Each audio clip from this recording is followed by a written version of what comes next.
everyone. Today's topic is book snaps. I want to start by giving credit to Tara Martin at taramartin.com for coming up with this great idea.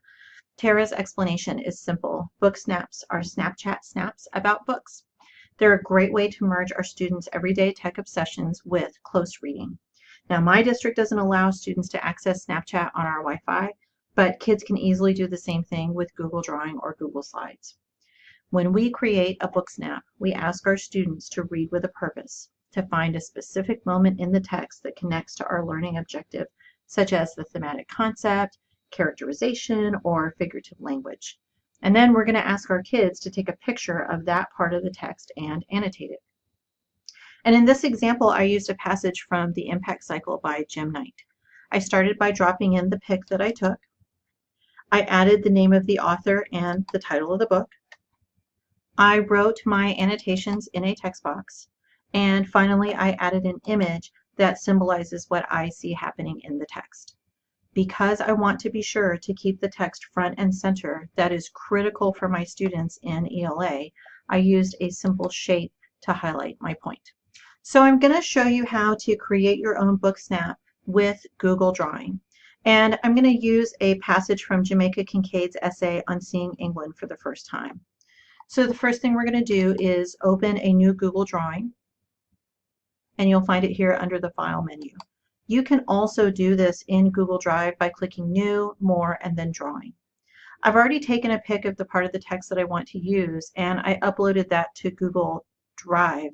So when I insert it, it's a pretty simple matter of finding it in my recent images.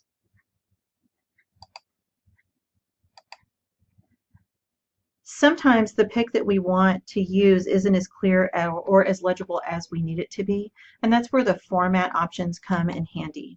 So you select your image and then click here, and I'm going to go to recolor. I can make some other adjustments if I want to, but I find that the recolor option really helps my text.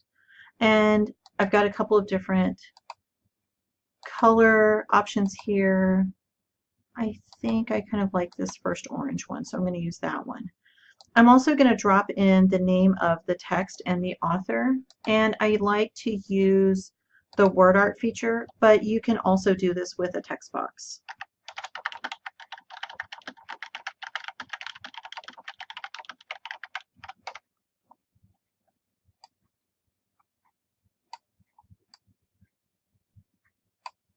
And I can change the font here. I can also change the color, and I'll squeeze this just a touch so it fits on the page.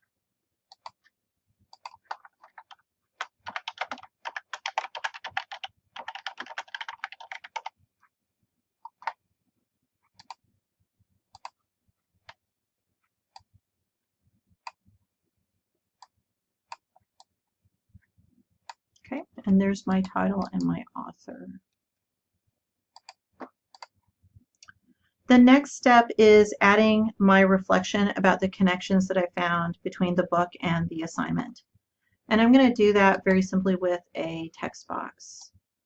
Now, I wrote my annotations earlier just for the purpose of our demonstration today. And I'm going to drop it in just like so. Oh, way too small.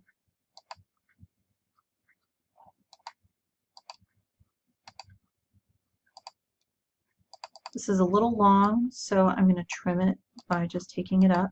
And I want to be sure that this is legible for my reader. So I'm going to work with this just a touch. Finally, I'm going to add images that symbolize what is happening in this part of the text. Remember, the key here is to think symbolically or metaphorically. And in my reflection, I thought about identity, I thought about issues of ownership. So a box of shoes or a hat is out because that's too literal.